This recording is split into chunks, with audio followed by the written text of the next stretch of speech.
الحمد لأهله والصلاة لأهلها أما بعد فأعوذ بالله من الشيطان الرجيم بسم الله الرحمن الرحيم سيقول السفهاء من الناس ما ولاهم عن قبلتهم التي كانوا عليها قل لله المشرق والمغرب يهدي من يشاء إلى صراط مستقيم۔ سامعین محترم، اس سے پہلے اہل کتاب کے خرابیوں کا اور ان کے سرکشیوں کا ذکر تھا، جس کے ضمن میں مسلمانوں کو بہت سارے ہدایات اور احکامات بھی ملے۔ اب یہاں سے اہل کتاب کا ایک اعتراض اور اس کے جواب کا ذکر ہے۔ اعتراض کی تفصیل سے پہلے قبلے کا تاریخ سمجھنا یہ ضروری۔ قبلہ کسے کہتے ہیں؟ قبلے کا معنی ہے جہت توجہ، یعنی وہ طرف جس کی طرف بندہ متوجہ ہو جائے۔ اب ہم جو بھی عبادت کرتے ہیں، ہمارا جہت توجہ اللہ رب العزت ہیں۔ جو بھی عبادت ہم کرتے ہیں وہ اللہ رب العزت کے لیے۔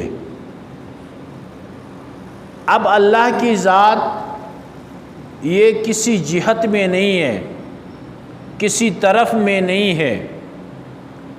اللہ رب العزت طرف سے پاک ہیں، وہ اپنے علم و قدرت کے ساتھ ہر جگہ موجود۔ اب نماز کے اندر جو قبلے کا تعین کیا گیا، جب آپ صلی اللہ علیہ وسلم مکہ معظمہ میں ہے، بیت اللہ کی طرف رخ کر کے نماز پڑھتے ہیں، اور جب ہجرت کر کے مدینہ تشریف لائے، اللہ رب العزت کے حکم سے بیت المقدس کی طرف نماز پڑھا، اور یہ سلسلہ تقریباً بعض روایات کے مطابق 16 مہینے، بعض کے مطابق 17 مہینے، 16 یا 17 مہینے آپ صلی اللہ علیہ وسلم نے مدینہ آنے کے بعد بیت المقدس کی طرف رخ کر کے نماز پڑھا۔ اور مکے میں بعض حضرات مفسرین نے کہا کہ آپ صلی اللہ علیہ وسلم جب نماز پڑھتے تو اس انداز میں پڑھتے تھے کہ بیت اللہ بھی سامنے آ جائے اور رخ بیت المقدس کی طرف بھی ہو، کیونکہ بیت المقدس بھی کئی انبیاء علیہ السلام کا قبلہ رہا۔ اب جب مدینے میں اللہ رب العزت کی طرف سے یہ حکم ہوا، ایک تو ان یہودیوں کی تالیف قلبی کے لیے تھا کہ کسی طریقے سے یہ لوگ اسلام کی طرف مائل ہو جائیں اور اسلام قبول کر لیں، لیکن یہ لوگ ضد اور عناد میں بھرے ہوئے تھے، یہ اسلام کی طرف نہیں آئے۔ پھر اللہ رب العزت نے 16-17 مہینے کے بعد حکم دیا کہ آپ بیت اللہ کی طرف رخ کر لیں اپنا. اور آپ صلی اللہ علیہ وسلم کی خواہش بھی یہ تھی کہ اللہ کا حکم آئے کہ ہم آپ بیت اللہ کی طرف رخ کر کے نماز پڑھیں، کیونکہ یہ قبلہ تھا انبیاء علیہ السلام. اور جب یہ حکم آیا آپ صلی اللہ علیہ وسلم عصر کی نماز پڑھا رہے تھے، نماز کے دوران اللہ کا حکم آیا بیت المقدس کی طرف رخ کر کے نماز پڑھ رہے ہیں. اللہ رب العزت کی طرف سے حکم آیا کہ بیت اللہ کی طرف مڑو. نماز کے دوران ہی آپ صلی اللہ علیہ وسلم بیت اللہ کی طرف مڑے، اور کسی نے کوئی چوں چرا، کسی طرح کا تردد، شک نہیں کیا، سب کے سب آپ بیت اللہ کی طرف مڑے. اور مسجد قباء میں کہتے ہیں کہ فجر کے وقت اطلاع پہنچی، اس سے پہلے وہ بھی بیت المقدس کی طرف نماز پڑھ رہے تھے. فجر کی نماز 1 رکعت ہو چکی تھی، اطلاع آئی کہ قبلہ تبدیل ہو چکا ہے. جو اطلاع پہنچی دوران نماز وہاں جتنے صحابہ کرام تھے وہ بیت اللہ کی طرف مڑے. اب ان لوگوں نے اعتراض کیا کہ کیا اللہ رب العزت کو پہلے سے اس کا علم نہیں تھا کہ بیت اللہ بھی ہے؟ اور کیا معنی ہوا کہ بیت المقدس کو چھوڑ کے بیت اللہ کی طرف نماز پڑھنے کا حکم دیا گیا؟ تو اللہ رب العزت نے اس کا جواب دیا اور کئی طریقوں سے. اس کی وضاحت یہ ہے اللہ رب العزت کے لیے کسی رخ کی ضرورت نہیں ہے. بندہ جہاں کہیں ہو اس کا توجہ اپنے رب کی طرف. البتہ بعض اجتماعی معاملات ہوتے ہیں، اجتماعی معاملات میں ایک نقطۂ اتحاد ہونا یہ ضروری ہوتا ہے. اب اس نقطۂ اتحاد کو مختلف لوگوں نے مختلف چیزوں کو قرار دیا. بعض لوگوں نے اپنے خاندان کو، اپنے قبیلے کو نقطۂ اتحاد قرار دیا، اس میں متحد کرنے کی کوشش کی. بعض لوگوں نے زبان کو نقطۂ اتحاد قرار دیا اور اس پہ جمع کرنے کی کوشش کی. بعض نے علاقے کو نقطۂ اتحاد قرار دیا اور اس پہ لوگوں کو اجتماعیت اور اجتماع کی دعوتیں دی اور کوششیں کی. لیکن حقیقت میں یہ جو نقطے قرار دیے گئے ان میں سے کوئی بھی درست نہیں تھا. یہ حقیقت میں انسانیت کو تقسیم کرنے والی بات. جنہوں نے قومیت پہ، قبیلیت پہ اجتماع لانے کی کوشش کی، لسانیت پہ اور علاقیت پہ، تو یہ حقیقت میں انسانیت میں تقسیم لانے کی کوشش کی گئی. اور اب یہ جو رخ ایک قرار دینا، یہ حقیقت میں تمام انسانیت کو متحد کرنا ہے. عبادات میں بعض عبادتیں اجتماعی ہوتی ہیں، بعض انفرادی عبادتیں ہوتی ہیں. تو جو اجتماعی عبادتیں ہیں اس کے لیے ایک نقطۂ اتحاد بنا دیا کہ مسلمان جہاں کہیں ہو، جس زبان کا ہو، جس علاقے کا ہو، جس رنگ کا ہو، وہ بیت اللہ کا رخ کرے گا. یہ اتحاد کے لیے.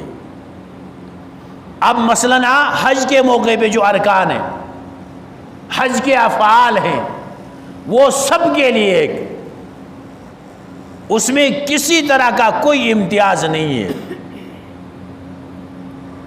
نماز میں جماعت کا حکم، یہ سارے جو احکام ہے اجتماعی احکام، یہ مسلمانوں کے آپس میں اتحاد، اتفاق، وحدت اور محبت کا درس دیتے ہیں.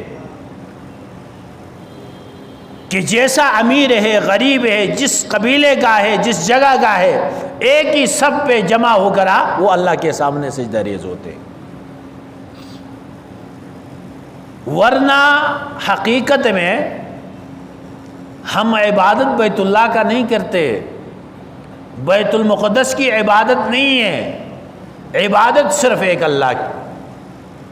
اور یہ جو جہتیں مقرر کی گئی یہ مسلمانوں کے اتحاد کے لیے. اسی لیے فقہا نے مسئلہ لکھا،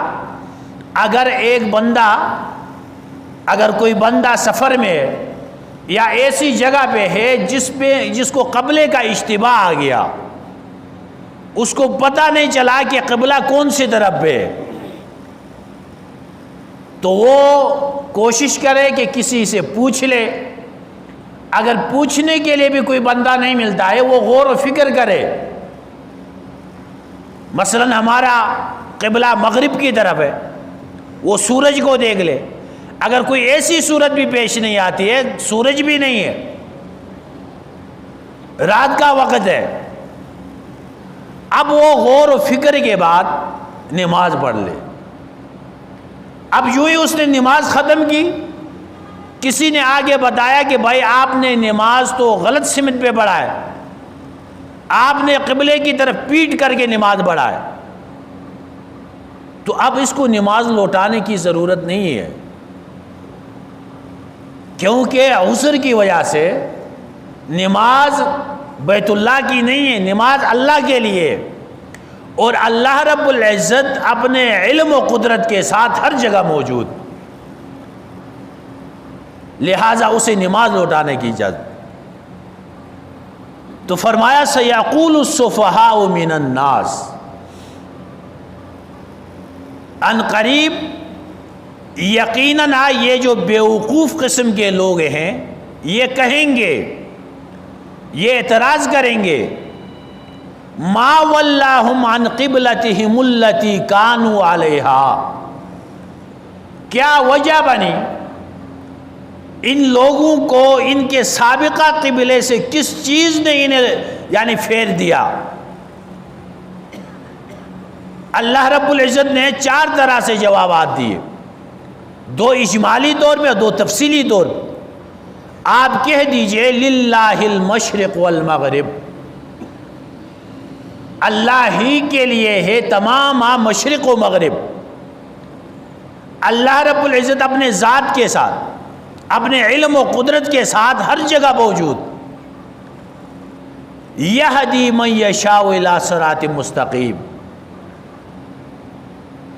اللہ رب العزت ہدایت دیتے ہیں جسے چاہتے ہیں سیدھے راستے کی طرف. سیدھا راستہ یہ ہے کہ اللہ رب العزت کے حکم کی تعمیل. اصل میں قبلہ نہیں بلکہ اللہ کا حکم ہے.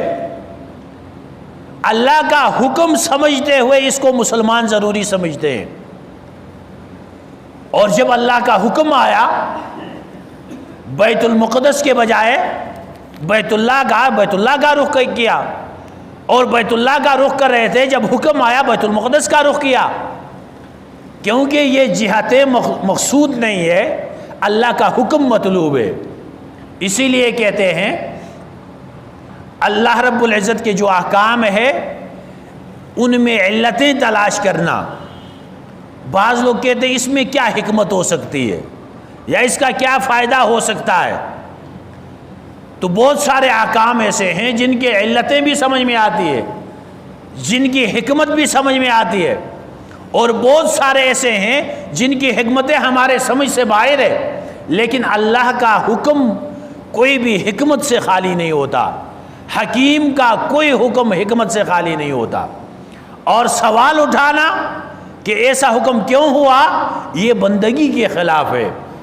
بندگی کا تقاضا یہ ہے کہ سر تسلیم خم کر لے، ہر وقت اللہ کے حکم کی طرف متوجہ ہو.